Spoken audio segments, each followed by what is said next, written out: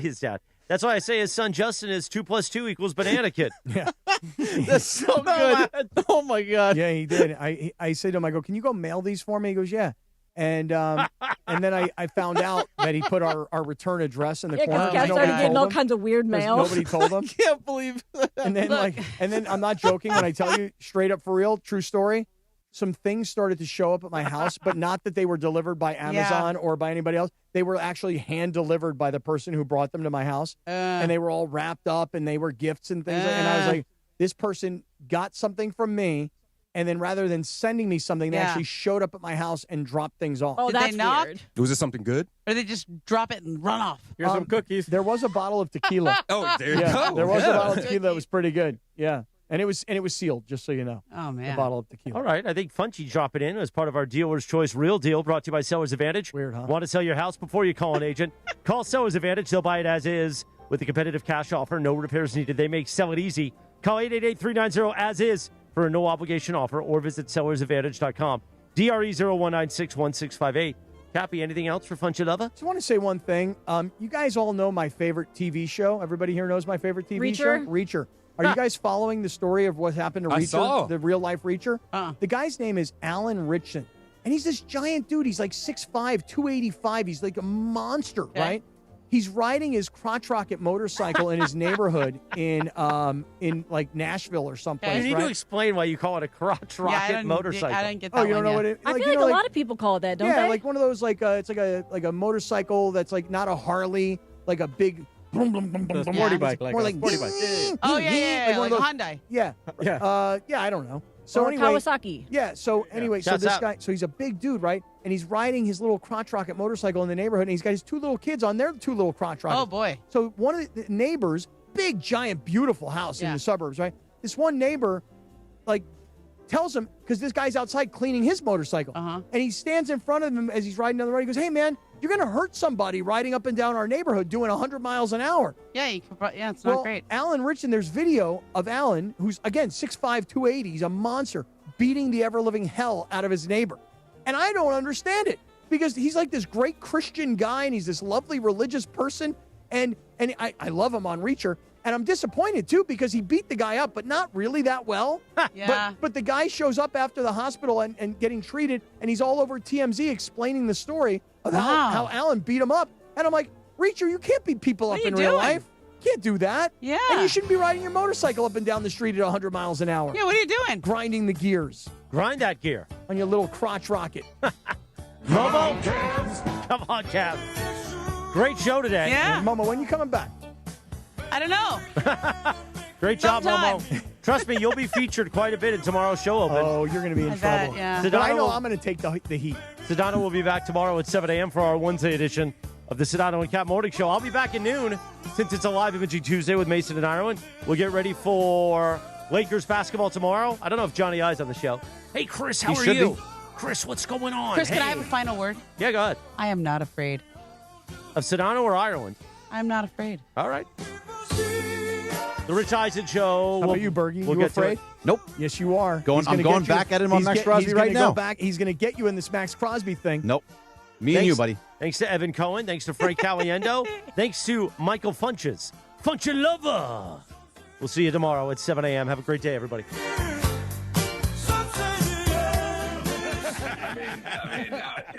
That's how bad Mariucci